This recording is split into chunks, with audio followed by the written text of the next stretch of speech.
What would happen if you stopped reacting to everything for 30 days straight? Not a meditation retreat, not a monastery, not a social media detox in a cabin somewhere, just regular life. The commute, the emails, the conversations that go sideways, the news, the noise, all of it minus the reactions. Someone tried this, and what happened over those 30 days was not a transformation story. It was stranger than that. It was a slow, uncomfortable rearrangement of everything that person thought they knew about themselves. The rules were simple, not easy, simple. For 30 days, no arguing back, no defending, no explaining yourself when misunderstood, no snapping at small things, no venting, no replaying conversations afterward, no composing the perfect response to something someone said 3 hours ago.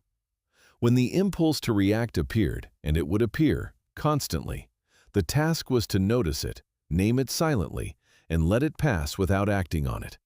That was the whole experiment. Notice, name, let pass. Not a philosophy, not a spiritual practice, an experiment.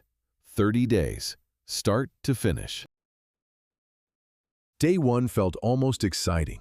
There is a novelty to self-imposed discipline. The first day of a diet, the first morning of a new routine. The brain treats it like a game. Something happens, someone cuts in line, a coworker sends a passive-aggressive email, and instead of reacting, there is this small, quiet thrill of choosing not to. It feels powerful, controlled, like being the only person in the room who knows a secret. Day 1 was easy. Day 1 always is. That is not where the interesting part lives. Day 3 was different. The problem with not reacting is that the reactions do not stop. They just have nowhere to go. A friend cancels plans last minute, the third time in 2 months. The impulse, irritation, a flash of again, arrives instantly. The rule says, notice it, name it, let it pass. Fine, noticed, named. But the irritation does not pass. It sits. It hums in the background like a refrigerator in a quiet apartment. It rewrites itself as a question. Am I being walked over? Is this what being non-reactive means, just swallowing things? By day 3, the experiment started to feel less like clarity and more like a pressure cooker with the valve welded shut. And this is where the neuroscience becomes relevant. Because what was happening inside that pressure cooker is something Matthew Lieberman at UCLA has studied extensively. In 2007, Lieberman and his team published research on a process called affect labeling, the simple act of putting a word to what you are feeling. Participants who named their emotional state, this is frustration, this is anxiety, showed reduced activity in the region that generates the fight-or-flight cascade. Not by suppressing the emotion, not by breathing through it, by naming it. The label itself changed the neural processing. It was as if the act of saying, "This is anger," created just enough distance between the self and the anger for the brain to shift from reaction mode to observation mode. And the experiment, notice, name, let pass, was accidentally built on this exact mechanism. The naming was doing more work than the letting pass. That part just looked like the main event. Week 1 ended with a strange observation. The world had not changed. The same commute, the same difficult colleague who sends emails at 11 at night and expects a response by 7. The same news cycle spinning the same anxiety. But the texture of the days felt different. Not calmer, that would come later, and not in the way expected. Different. As if someone had turned the volume down by 2 notches on a speaker that had been at maximum for years. Not silent, just slightly less loud. And in that small gap between the usual volume and the new one, in that 2-notch difference, something unexpected became audible. Background thoughts that had always been drowned out by the noise of constant opinion forming. Small preferences that had been invisible under the weight of perpetual reaction. A quiet awareness of how much energy, real, metabolic, measurable energy, goes into the simple act of having a position on everything that happens. That is not glamorous, and it does not make a good book title, but it was real. Week 2 is where the experiment almost ended. Tuesday morning, around 8:15. A conversation with someone close. The kind of conversation where old patterns run deep and the grooves are well worn. A comment that landed wrong. Not cruel, careless. The kind of thing that in any other week would trigger a sharp response, followed by 20 minutes of tense silence, followed by a clumsy repair that both people pretend resolves it. The rule says, notice, name, let pass. But the body had already responded. Heart rate up, jaw tight, a sentence forming behind the teeth, sharp, precise, designed to wound just enough to make a point without being the one who started it. And in the half-second before it left, that half-second that usually does not exist, that usually gets swallowed by the speed of the pattern, a choice appeared. Not a calm, enlightened choice. A grinding, teeth-clenching, uncomfortable choice. The sentence stayed inside, but so did the emotion. And for the first time in the experiment, the question became real. Is this healthy? Is choosing not to react the same as choosing not to feel? Because if it is, this whole thing is just suppression with a better vocabulary. Ethan Kross at the University of Michigan has spent years studying exactly this distinction. His research on self-distancing, published across multiple studies between 2005 and 2014, examines what happens when a person creates psychological distance from an emotional experience without denying it. The technique is deceptively simple. Instead of asking, "Why do I feel this way?" ask, "Why does he feel this way?"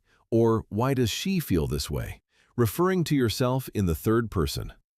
Kross found that this small linguistic shift reduced emotional reactivity, improved problem-solving, and, crucially, did not produce the negative effects associated with suppression.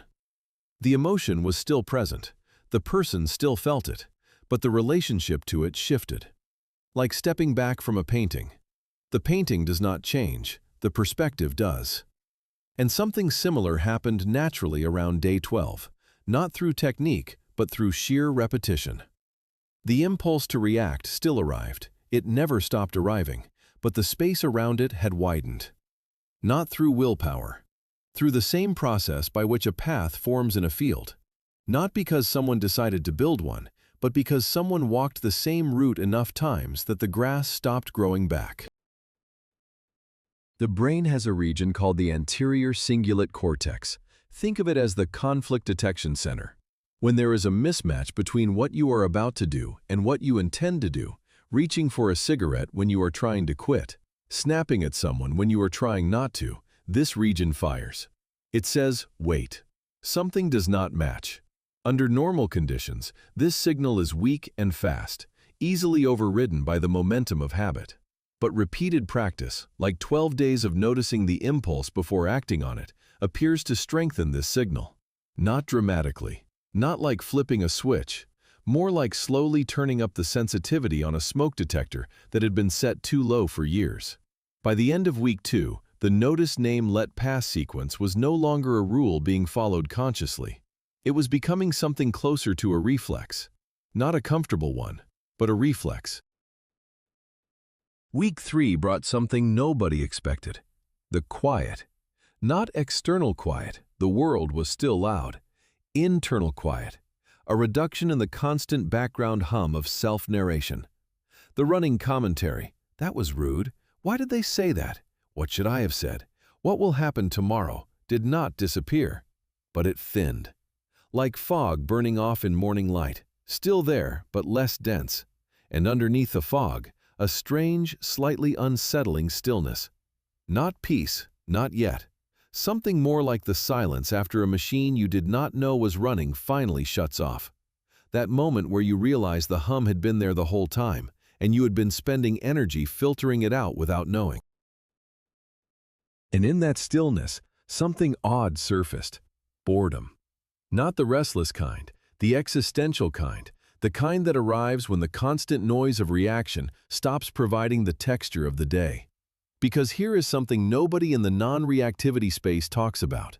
Reactions are engaging. They fill the hours. They provide drama, narrative, a sense that things are happening. Without them, Tuesday looks a lot like Wednesday, and Wednesday looks a lot like nothing. The quiet that sounds so appealing in a YouTube video turns out to be, up close, deeply uncomfortable. Not because it is painful, because it is empty. Walter Mischel, the psychologist behind the famous marshmallow experiment, spent the last decades of his career studying self-regulation, not as a fixed trait, but as a set of learnable strategies. His later work, published between 2011 and his death in 2018, emphasized something the marshmallow headlines missed entirely. The children who waited were not better at resisting temptation. They were better at redirecting attention. They did not stare at the marshmallow and white-knuckle their way through 4 minutes. They looked away. They sang songs. They told themselves stories about the marshmallow being a cloud. The mechanism was not willpower. It was strategic reallocation of attention. And that, reallocation, not resistance, is what was happening by week 3.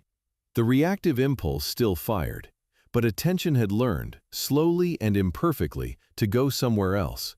Not to push the impulse down, to simply not follow it all the way to the end of the sentence.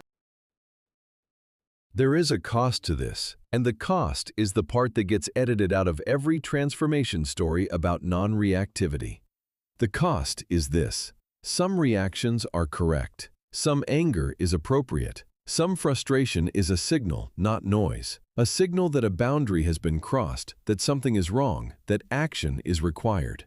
And 30 days of not reacting means 30 days of not responding to signals that sometimes deserve a response. A boundary that should have been stated out loud. A moment where silence was read as agreement by someone who needed to hear disagreement. A situation where letting it pass looked, to the other person, exactly like not caring.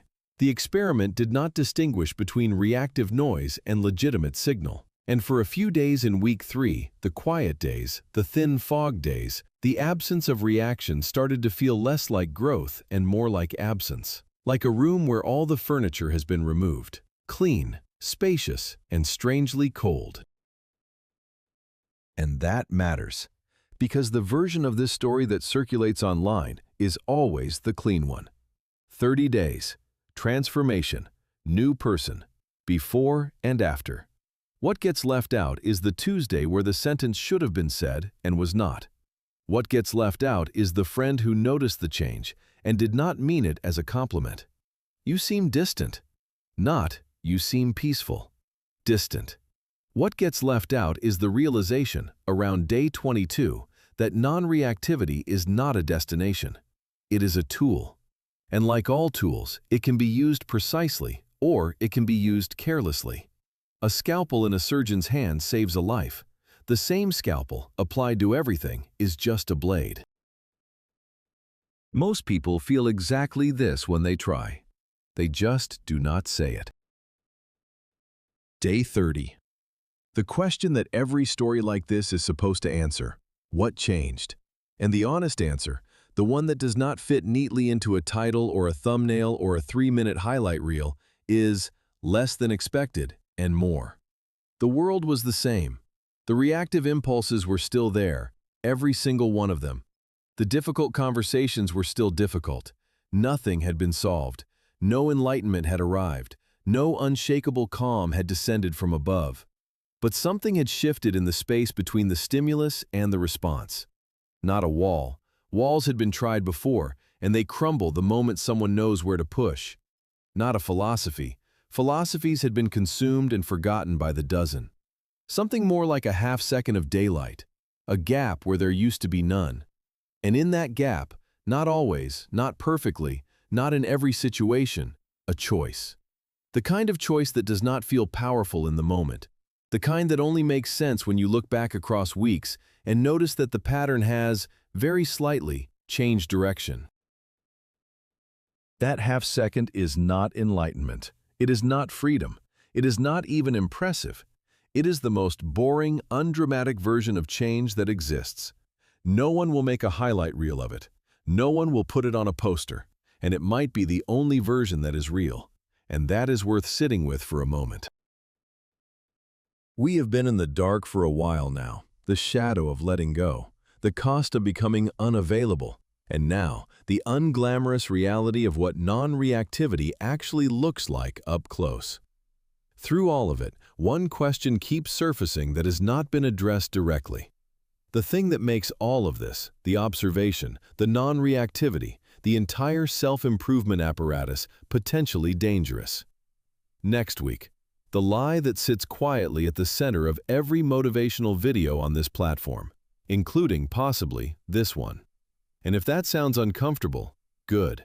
That is exactly the point.